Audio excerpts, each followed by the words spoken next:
दोस्तों, हरियाणा से एक ऐसा मामला सामने आया है जिसने हर किसी को भीतर तक हिला दिया है। क्या वाकई मनीषा के कातिलों को पुलिस ने पकड़ लिया है?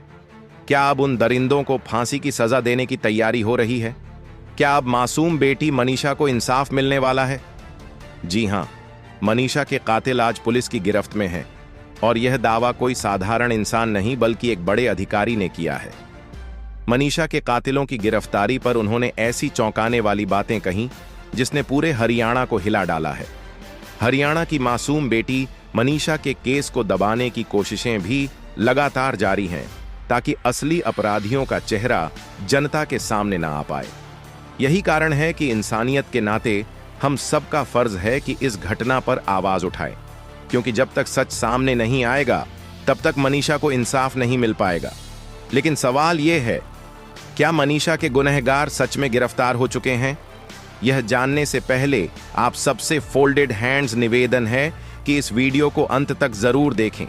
इसे जितना हो सके उतना शेयर करें और मनीषा को न्याय दिलाने के लिए कमेंट में जस्टिस फॉर मनीषा लिखना बिल्कुल न भूलें।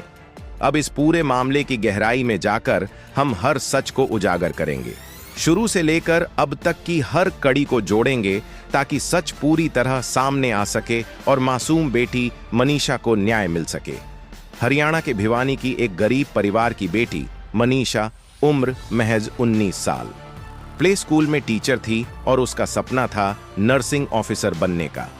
11 अगस्त को प्ले स्कूल की छुट्टी होने के बाद मनीषा सिंघानी के आइडियल नर्सिंग कॉलेज में बीएसएससी नर्सिंग का फॉर्म भरने गई, लेकिन शाम तक वह घर वापस नहीं लौटी। परिजन परेशान हो उठे कि उनकी बेटी कहां रह गई। तभी शाम को उसके मोबाइल से पिता के फोन पर केवल 10 सेकंड की घंटी बजती है और फिर उसका नंबर बंद हो जाता है। घबराए पिता तुरंत नर्सिंग कॉलेज पहुंचते हैं, गार्ड से पूछताछ करते हैं, लेकिन गार्ड कहता है कि यह लड़की यहां आई ही नहीं थी। पिता सीसीटीवी दिखाने की गुजारिश करते हैं, लेकिन गार्ड टाल देता है और कहता है स्टाफ नहीं है, फुटेज नहीं दिखा सकते। बेबस पिता 112 नंबर पर कॉल करते हैं। पुलिस आती है मगर केवल औपचारिक पूछताछ कर लौट जाती है। रात 9 बजे पिता जब थाने में रिपोर्ट दर्ज कराने पहुंचे तो पुलिस सबसे पहले पूछती है, तुम्हारी बेटी की उम्र कितनी है? पिता कहते हैं वो 19 साल की है। पुलिस कहती है वो बालिग है, किसी के साथ पिकनिक मनाने गई होगी या फिर किसी के साथ भाग गई होगी। 24 घंटे इंतजार करो, अपने आप आ जाएगी। सोचिए, जिस पिता की बेटी लापता थी उसे यह सुनना पड़ा कि शायद उसकी बेटी किसी के साथ घूमने गई है। रोते बिलखते पिता समझाते हैं कि उनकी बेटी ऐसा नहीं कर सकती, लेकिन उस रात एफआईआर दर्ज नहीं होती। पिता घर लौट आते हैं और परिवार रात दिन बेटी की तलाश में भटकता रहता है। पूरा गांव भी पागलों की तरह खोजबीन करता है, लेकिन मनीषा का कोई पता नहीं चलता। इसके बाद पिता फिर रोते हुए लोहारू पुलिस स्टेशन जाते हैं और कहते हैं हमने हर जगह ढूंढ लिया, लेकिन बेटी का कोई सुराग नहीं मिला। तब जाकर एफआईआर दर्ज की जाती है। परिवार और गांव वाले लगातार खोज में लगे रहते हैं, लेकिन 13 अगस्त की सुबह करीब 9 बजे मनीषा के पिता को लोहारू पुलिस थाने की एएसआई शकुंतला का फोन आता है। वह बताती हैं सिंघानी में एक लड़की की लाश मिली है, आप आकर देख लीजिए। परिजन जब वहां पहुंचते हैं तो जिस दृश्य से उनका सामना होता है वह किसी के भी रोंगटे खड़े कर देने वाला था। लाश का चेहरा तेज आग से जला हुआ था, आंखें नोची गई थीं, सलवार की डोरी खुली हुई थी और जबड़ा पूरी तरह तोड़ दिया गया था। यह नजारा जिसने भी देखा उसकी आत्मा कांप गई। लाश पहचान में नहीं आ रही थी, मगर कपड़ों और सामान से परिवार ने पहचान लिया कि यह मनीषा ही है। घर वालों को यकीन हो गया कि उनकी बेटी के साथ दरिंदगी की गई और फिर उसे बेरहमी से मार डाला गया। पूरे परिवार में कोहराम मच गया। परिजन और ग्रामीण जगह जगह चक्का जाम कर विरोध करने लगे। पुलिस के खिलाफ जमकर नारेबाजी हुई। परिजनों ने साफ आरोप लगाया कि अगर पुलिस ने समय रहते एफआईआर दर्ज की होती और तुरंत जांच की होती तो आज मनीषा जिंदा होती। धीरे धीरे आसपास के गांवों के लोग भी सड़कों पर उतर आए और विरोध प्रदर्शन करने लगे।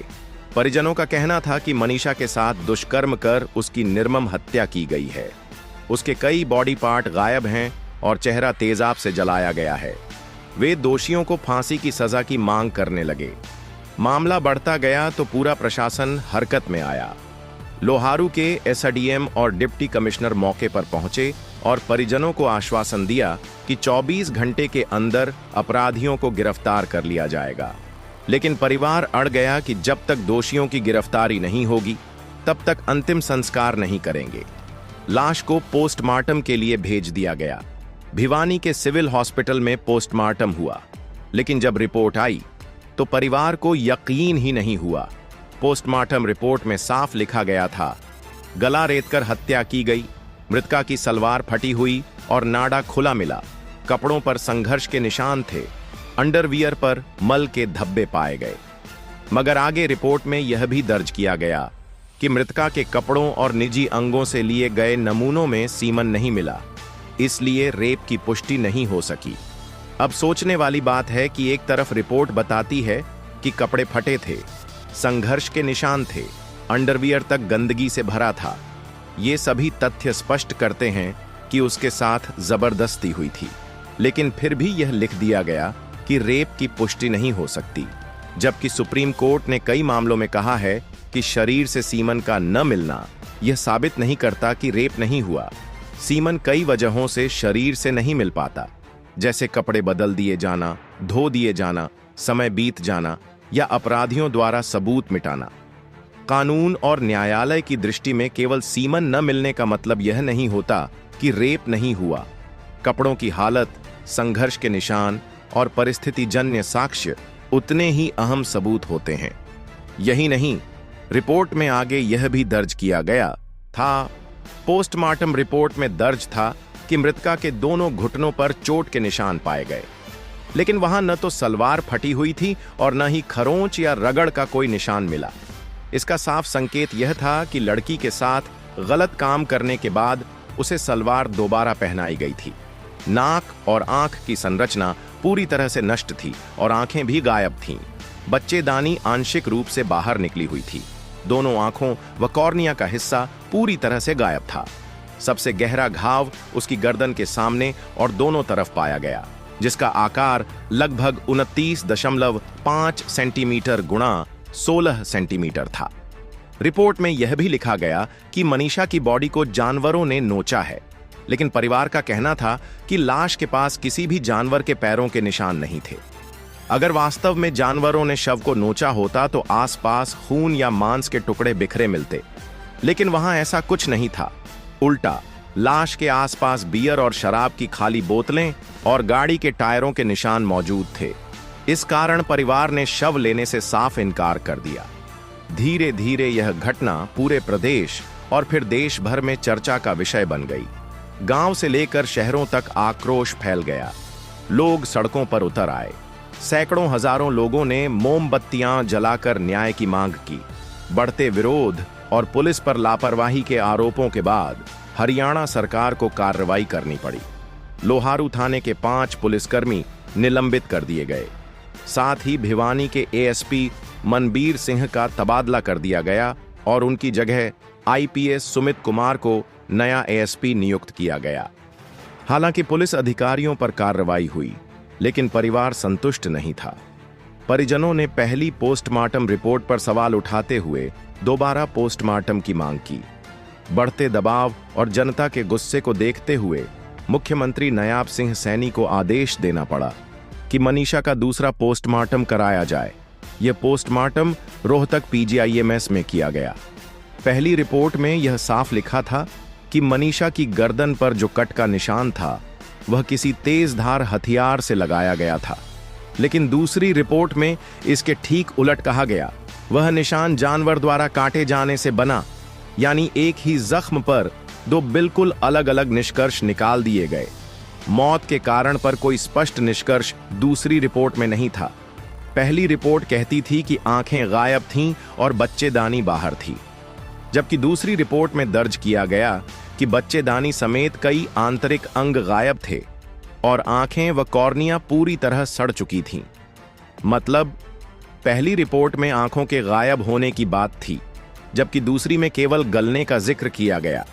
दोनों रिपोर्टें आपस में मेल नहीं खातीं और यही से विवाद और गहरा हो गया। परिवार का साफ आरोप था कि पुलिस सच छुपा रही है और दोषियों को बचाने की कोशिश कर रही है। सवाल यह उठने लगा कि आखिर दो मेडिकल टीम्स एक ही लाश पर इतनी अलग अलग बातें कैसे लिख सकती हैं।